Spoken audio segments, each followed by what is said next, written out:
변방이 아닌 정치 중심에 서고 싶은 네 남자의 유쾌 상쾌 통쾌 정치 토크쇼 정치인싸 새해가 밝았습니다. 늘 함께하는 정치인싸 멤버 소개해드려야겠죠. 오늘은 현근택 김태현 변호사 나오셨습니다. 어서 오십시오. 네, 안녕하세요. 안녕하세요. 이게 원래 이제 이렇게 되면 새해 복 많이 받으세요 이거부터 시작해야 되는데 오늘 지금 두 분밖에 안 계셔가지고 지금 아마 유튜브로 보고 계신 분들은 더 뭐지 왜 이렇게 화면이 비지 이 생각하셨을 거고 또 라디오로 듣는 분들도 왜 두 명이 없지 생각하실 텐데 신장식 변호사 그리고 이준석 전 국민의힘 최고위원 다른 방송 출연을 하셨다가 그곳에서 확진자가 나오는 바람에 현재 자가격리에 지금 들어가 있는 상태입니다. 다행히 뭐 두 분 다 이제 음성이긴 한데요. 조금 그래도 없으니까 정말 허전하네요, 그죠? 그렇죠. 원래 든 사람은 몰라도 난 사람 한다고. 두 분들이 빨리 자가격리 잘 마치시고 또 이곳 스튜디오에서 얼굴 뵙고 또 이야기 치열하게 나눠봤으면 좋겠습니다. 그 전화 연결이 돼 있대요. 이게 좀 이렇게 부르기 좀 어색하기도 하고 좀 속상하기도 한데 자 먼저 이준석 전 국민의힘 최고위원 전화 연결돼 있습니다. 여보세요? 여보세요? 이 최고 괜찮아요? 괜찮죠, 당연히. 아니 제가 말하는 건 음성은 당연히 이제 나왔는데 답답한 건 괜찮냐고요? 답답한 거야, 뭐 어차피 방콕 하는데 뭐 안 해본 것도 아니고. 지금 또 두 분이 너무 허전해하고 계세요. 김태현 변호사님하고 현근택 변호사님 저기 새해 인사 좀 나누세요. 근태기 형은 외롭겠네. 그렇죠. 네, 그리고 이제 오늘 혼자 다 두드려 맞을 텐데 근태기 형. 뭘 또 두드려 맞습니까? 또 시작부터 또. 슬슬 하려고 그냥 내가. 뭐 아이템도 보니까 별로 좀 하기 싫은 아이템만 있던데. 아니요, 괜찮아요. 네, 근태기 형을 지켜줘야 되는데. 아니 그 언제까지 자가격리 해야 되는 거예요 지금? 다음 주 화요일 정오까지요. 다음 주 화요일 정오. 그러면 이제 그 큰 문제 없으니까 다음 주에는 우리 이제 방송에서는 만날 수 있겠네요. 이게 진짜 이제 확진자랑 접촉하고 방송을 많이 하다 보니까 이제 방송과 대유행 때문에. 그렇죠. 이게 또 걱정이에요. 또 어쨌든 지난번에 22일 날 만났던 분 그 관련해가지고 1월 5일까지 지금 격리해제인데 또 그 전에 만났던 분들 중에 또 누가 확진이 나오면 또 연장이니까. 그렇네요. 이게 또 이곳저곳 스케줄이 많다 보니까 또 이럴 수가 있는데. 아니 그 주변에서 이렇게 자가격리 하실 때 뭐 어떻게 좀 지내면 좋다. 요즘 그럼 뭐 하고 있어요 집에서? 집에 있는데 뭐 계속 뭐 구청인가 이거 어디서 보내준 거야? 무슨 박스에다 음식 담아서 보내놓고 뭐 이런 거 받아가지고 먹고 있어요. 정부의 그 K 방역의 그 효과를 좀 누리고 있는 거 아닙니까 지금? 다 내 세금이야. 그렇지. 제가 적어도 햇반이랑 전복죽이랑 비빔밥보다 많이 냈어요. 그래요. 아니 근데 오늘 우리 이제 얘기해 볼 게 어쨌든 뭐 안철수 대표 얘기를 또 좀 해야 되는데 이제 또 길게 계속 전화로 저희가 잡아두고 있을 수는 없으니까 그 서울시장도 해도 정치 보복은 안 하겠다 뭐 이런 말 했잖아요. 이게 좀 서울시장 선거에서 지금 안철수 대표가 벌써부터 이제 이렇게 좀 준비를 좀 차근차근 하고 있는 듯한 모양새란 말이죠. 안철수 대표가 뭐 서울시장이 돼가지고 정치 보복을 한데도 할 사람이 누가 있지? 정치적으로 뭐 당한 게 있나 서울시에서? 그러니까 뭐 제가 봤을 때는 뭐 대통령이 되는 게 아닌 상태 그 정치 보복을 한 건수도 별로 없는 상황 속에서 이게 무슨 메시지일까라는 생각했는데 결국에는 보수의 전사가 되겠다라는 메시지거든요. 그런 맥락만 생각하고 있다가 그런 얘기가 나왔다 저는 이렇게 보는데 저는 지난번에도 얘기했지만 안철수 대표의 언어가 갈수록 세지고 있다. 그 지난주에 그 얘기 했었잖아요. 그 느낌이 확실히 강합니다. 사실 그 시장은 행정가의 자리인데 정치 보복 이런 얘기를 하셨다는 것 자체가 어쨌든 좀 발언의 수위를 높이고 있다. 이런 평가가 좀 맞아떨어지고 있는 듯한 모양새네요. 아니 서울시장이 뭐 복수를 하려고 그러면 뭐 월드컵 대교가 완공되지 않은 것에 복수하겠다 뭐 이런 건데. 그걸 어떻게 할 수가 있죠, 그걸? 그렇네요. 아니 그리고 또 이제 어쨌든 국민의힘 그 나경원 전 의원도 그 KBS 라디오 인터뷰에서 뭐 서울시장 당 전당대회 대선 뭐 다 언급을 했어요. 뭐 직접 나서든지 돕든지 할 거다. 그 지금 나경원 전 의원은 어떤 쪽을 조금 지금 이제 좀 한 발 떨어져서 보고 있다고 보세요? 나경원 의원은 그러니까 적어도 그 야권 단일 후보가 되지 못할 바에는 나가지 않을 걸로 보이고요. 야권 단일 후보가 되든지 아니면은 적어도 국민의힘 후보 중에서는 확고한 1위를 해야지 본인이 정치적으로 미래가 생기거든요. 네네. 예전에 보시면 박원순 시장과 박영선 그 당시 민주당 후보가 단일화했는데 그래도 박영선 후보가 민주당 후보 중에서는 1등을 했거든요. 예. 그렇기 때문에 정치적 미래가 있는 것이 경선에 잘못 나갔다가 막 3등 해버리고 2등 해버리고 이러면은 그건 당내에서 약간 면이 안 서는 것이기 때문에 그 다음에 전당대회나 이런 다른 행보할 때도 상당히 그게 지장이 돼요. 그게. 네, 그렇기 때문에 나 의원은 그걸 살피지 않을까요? 아 그래요. 좋습니다. 아니 어쨌든 뭐 또 새해가 됐는데 네. 새해를 또 좀 자가격리 상황에서 맞이하게 돼가지고 조금 아쉽긴 합니다만은 어쨌든 다음 주에 우리 꼭 만나서 또 새해 인사 직접 얼굴 보고 나눴으면 좋겠습니다. 아니 근태기 형한테 그것 좀 물어봐줘요. 뭐 어떤 거요? 지금 듣고 계시니까 그냥 물어보세요. 그 이철희 의원이 조선일보랑 인터뷰하면서 드디어 이낙연은 사과하고 내각은 총사퇴해라 이런 말을 했는데 이철희 의원이? 이게 우리가 예, 이철희 의원이 이철희 의원 지금 방송하고 있잖아요. 어? 아니 그 인터뷰를 했다고요. 네. 예, 그래가지고 이제 제가 봤을 때는 이게 우리가 항상 얘기했던 대통령이 잘못된 보좌를 받고 있다 이거 연장선인데 대통령이 잘못했다고 까는 거라고 우리 그때 얘기했잖아요. 그런 거는 이제 이런 사람들이 하나씩 나올 텐데 근태경은 어떻게 생각하십니까? 이철희 의원은 잘 몰라요 제가. 그리고 왜 그런 얘기 했는지도 잘 전후 맥락을 모르겠는데 아니 이철희 의원이 요즘 방송하고 있는데 약간 탈당했나? 탈당하셨죠. 아 탈당했어요? 네. 탈당하니까 방송 이게 진행자니까. 자유롭게 얘기하시나 보죠 뭐. 그 사람 뭐 그냥 자유로운 생각이죠. 자유로운 영혼이니까 뭐 제가 뭐라고 할 말 없는데. 그러니까 민주당과 너무 연관짓지 않았으면 좋겠다. 윤태경답지 않게 전형적인 미꾸라지 합법입니다. 자, 알겠습니다. 예. 이 친구 어쨌든 그 다음 주까지 건강 잘 챙기시고요. 예. 다음 주에 스튜디오에서 또 인사 나누겠습니다. 고맙습니다. 예, 수고하십시오. 예. 자, 역시 이제 이준석 전 최고위원이 지난주에 이제 그런 얘기 했었잖아요. 이제 갈수록 안철수 대표의 발언의 수위가 강해질 것이다. 근데 또 이번 주에 어쨌든 좀 그런 얘기들이 나왔어요. 그죠? 저는 오늘 처음 들었거든요. 네네네네. 서울시장 정치보험 하겠다. 근데 이제 메시지가 강해지는 것도 좋고 네. 톤 다운을 하는 것도 좋고 다 좋은데 네. 중요한 건 메시지가 냈을 때 이게 뭐라고 그래야 약간의 좀 그러니까 야, 말이 돼? 이런 얘기가 나오면 안 되거든요. 왜냐면 예전에 마키아벨리 보면 군주가 제일 위험한 게 조롱거리가 되지 위험하다고. 네네네. 그런 얘기 있잖아요. 그러니까 예. 이게 보면은 이준석 최고가 잘 짚었어요. 저 똑같은 생각인데 내가 대통령이 되면 정치 보복하지 않겠다는 건 되게 굉장히 메시지입니다. 왜냐하면 다음 대선에서 속된 말로 보수 세력들이 저쪽 대통령 2명의 전직 대법원장 관료들 감옥 거의 안 간 사람이 없기 때문에 네네네. 분명히 다음에 정권이 이제 국민의힘 쪽으로 오면 골수 지지층이 쪽에서 야 똑같이 해야 되는 거 아니야? 라는 얘기를 할 거라고요. 그때 차기 대통령 손 나간 사람 자 내가 집권하면 똑같이 할 겁니다. 소위 말하는 문파들 기다리세요. 이렇게 할 건지 이제 우리가 통합을 해야 되는데 정치보복을 하시면 안 됩니다라는 걸 할 건지 그건 되게 중요한 이슈잖아요. 차기 대선에 있어서는. 왜냐면 대통령은 마음먹고 할 수 있으니까. 근데 서울시장은 마음먹어도 할 수 있는 게 없죠. 꼭 서울시장은 검찰로 움직이겠습니까? 공수처로 움직이겠습니까? 무슨 경찰로 움직이겠습니까? 근데 이제 그 서울시 공무원들이 예. 야당 후보 당선에 상당한 불안을 느낀단다라면서 이제 이렇게 얘기를 하셨다는 건 예. 소위 말해서 그러니까, 이제 그 안에서도 장들이 다 있잖아요. 예. 약간 그런 쪽을 좀 얘기하신 게 아닌가. 근데 사실은 예를 들면 이런 건 있어요. 지자체장이 바뀌면 핵심 공무원들 바뀌는 건 항상 있는 일이거든요. 그렇죠. 근데 그걸 가지고 정치 보복이라고 할 수는 없는 거잖아요. 어. 그러니까 약간 이 정치 보복이라는 단어가 서울시장이랑은 하고 안 하고 어울리지 않으니 네. 그걸 그런 메시지 잘못 내면 뭐야 이렇게 돼버리거든요. 그러니까 그거는 조금 경계할 필요가 있어요. 약간 다듬을 필요가 있다는 거죠. 그렇죠. 저도 그 말에 동의해요. 그러니까 예를 들어서 지금 말씀처럼 하시려면 인사에 불이익을 안 주겠다.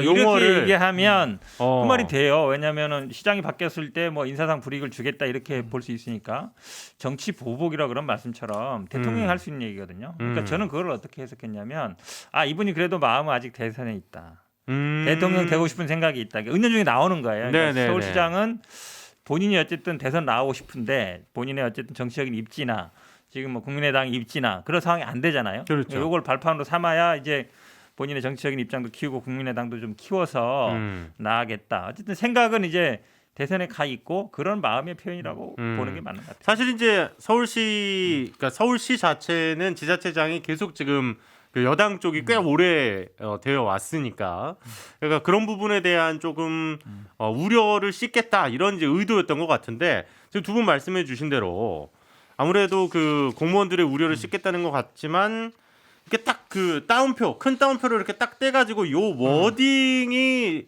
아무래도 주목을 받잖아요. 정치인들의 언어는. 그렇죠. 그러니까 지금 말씀해주신 부분은 그런 쪽을 얘기를 해주신 것 같고, 알겠습니다. 아, 그리고 또 이제 우리 한 명의 멤버죠, 신장식 변호사님도 지금 전화 연결이 되어 있다니까요. 전화 연결 한번 해보도록 하겠습니다. 여보세요. 네, 안녕하세요. 아, 신장식입니다. 예, 신 변호사님 새해 복 많이 받으세요라고 빨리 인사를 해야 되는데 조금 얼굴을 못 뵈니까 서운합니다. 아이, 뭐 위로 방문 같아요. 지금 문 바깥으로 못 나가고 있는데 단체로 위로 방문 와주신 것 같아서 예, 반갑습니다. 지금 뭐 몸은 괜찮으시죠, 당연히? 아이, 뭐 당연히 건강하고요. 네네. 좀 슬기로운 격리 생활을 좀 이어가고 있습니다. 뭐 하면서 지내세요? 되게 좀 답답하다 그런데. 아니, 우선 저는 이제 어제부터 격리가 시작이 된 거거든요. 그래서 네네. 이제 6일 정오까지. 6일 정오. 잠깐만. 6일이면. 예, 다음 주 수요일이에요. 다행이네. 어쨌든 우리 다음 주에는 만날 수 있군요. 예. 네, 다음 주에 다 만날 수 있어요. 네네. 그러니까 이제 제일 먼저 했던 거는 생존 필수 용품들을 온라인으로 주문할 수 있는 것들을 다 주문을 했습니다. 그래요. 예. 삼시세끼를 다 집에서 먹어야 되니까. 그렇죠. 아유. 그리고 또 뭐 좋은 소식 있으시다면서요? 네네네. 아이고, 뭐 저희 계속 뭐 코로나 고3 이렇게 얘기를 했는데 딸이 원하는 학교에 원하는 과에 합격을 해가지고. 네. 이거는 정말 감사합니다. 대박인데. 네, 신 변호사님 잘 되신 것보다 훨씬 더 좋으시죠?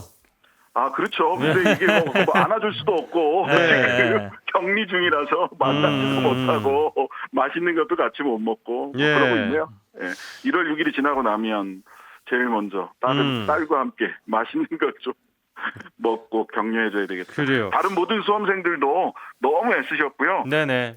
아직 그 뭐 발표가 계속 이어지고 있고 정시 지원도 남아 있으니까 그렇죠. 좋은 소식들 다 올 거라고 믿습니다. 예. 네. 자, 이제 오늘 우리가 또 해볼 또 현안 네네네. 얘기 중에서 의견을 좀 듣고 싶은 게 있는데, 박범계 의원이 추미애 장관 네네. 후임 법무부 장관으로 일단 지명이 됐어요. 네네. 요거 이 인사에 대해서는 어떻게 평가를 하시는지 좀 궁금합니다. 현재로서는 이게 뭐 다 딱 마음에 든다, 딱 뭐 정확하다, 야 통쾌한 인사다 이렇게 하기는 어려워요. 하지만 현재로서는 최선의 픽이 아니었나 싶거든요. 왜냐하면 추 장관님이 사의를 표명을 했는데 빠르게 그 다음 그러니까 시간을 두고 검토할 수가 없어요. 지금 네. 빠르게 그 공석을 해야 되고 그 다음에 청문회라고 하는 것도 닥쳐 있죠. 네. 이제 그 의원 불패라고 하는 이게 뭐 각각의 평가는 다르지만 청문회도 비교적 그 다른 뭐 굉장히 화력이 집중될 텐데 그래도 다른 뭐 교수 출신이나 또는 행정부처 출신보다는 청문회도 조금 더 이렇게 쉽게 통과할 수 있을 것 같고 그다음에 제도개혁이라고 하는 소위 검찰개혁 시즌2 권력기관 개혁 시즌2에 대해서 제도개혁의 일관성이라고 하는 측면에서는 뭐 박범계 의원이 그 일관성을 유지할 수 있지 않겠느냐라고 하는 거라서 현재로서는 최선의 픽이다. 근데 여기에 하나 더 우리가 같이 덧붙여서 봐야 될 거는 신현수 민정수석이 검토가 되고 이렇게 있는데 신현수 민정수석이 최초의 문재인 정부 들어서는 검찰 출신 민정수석이 될 거예요. 지금 확정이 됐어요. 예, 확정이 됐고 국정원 기조실 출신이기도 하고 노무현 대통령 시절에도 청와대 파견가 있었고 해서 검찰 출신 중에는 그러니까 검찰을 잘 알면서도 이 현재 문재인 정부의 검찰개혁, 권력기관 개혁의 기조를 이어갈 수 있는 사람이라서 박범계, 신현수 두 짝을 같이 봐야 되지 않냐. 거기에 이제 그 전해철 장관까지 이렇게 놓고 보면, 전해철, 김영자까지 놓고 보면 권력기관 개혁에 대해서는 이 삼각편대가 역할을 하겠구나라고 좀 예측해 볼 수 있을 것 같습니다. 네. 알겠습니다. 어쨌든 새해 건강하게 우리 다음 주에 얼굴 보고 새해 인사는 또 나누도록 하겠습니다. 고맙습니다. 네네, 감사합니다. 네. 자, 이렇게 또 이준석 전 최고위원과 우리 신장식 변호사님 전화 연결해봤고요. 지금 말씀하신 내용 안 짚고 넘어갈 수가 없는데, 그러니까 어쨌든 그 검찰개혁 시즌 2 뭐 지금 얘기를 하셨는데, 그럼 야당 입장에서는 야권 입장에서는 당연히 지금 썩 내키지 않는 지금 인사들일 것 같은데요. 뭐 박범계 장관이요? 네네. 뭐 일단 그 전에 신현수 그쪽부터 하면 네. 하나 의문이 풀렸어요, 제가. 음. 왜냐하면 예전에 이제 공수처장 후보 협의할 때 공식 추천이 사실 뭐 당의 의사니까 그 국민의힘 추천 공식적으로 추천위를 추천한 게 깨진 다음에 물밑에서 원내대표끼리 협의할 때 주호영 원내대표가 김태년 원내대표 만나서 문재인 정부에서 차관급 인사를 지냈던 두 사람을 이걸 하자. 왜냐하면 그러면 예. 문정부에서 차관급 인사를 지냈던 검찰 출신 인사라면 국민의 입장에서 이 정도는 받을 수 있지 않겠어 하고 준 거거든요. 근데 김태년 원내대표 생각해 보겠다.